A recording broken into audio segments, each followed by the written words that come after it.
اس سال جو محصولات کا تخمینہ ہے وہ 9 ارب ڈالر لگایا گیا ہے۔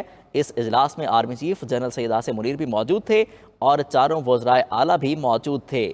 وزیر اعظم شہباز شریف کا کہنا تھا کہ میسو کرپشن کا خاتمہ بہت ضروری ہے۔ انہوں نے مزید بتایا کہ FBR کو 100% جو ہے ہم ڈیجیٹائز کرنے کے لیے جا رہے ہیں۔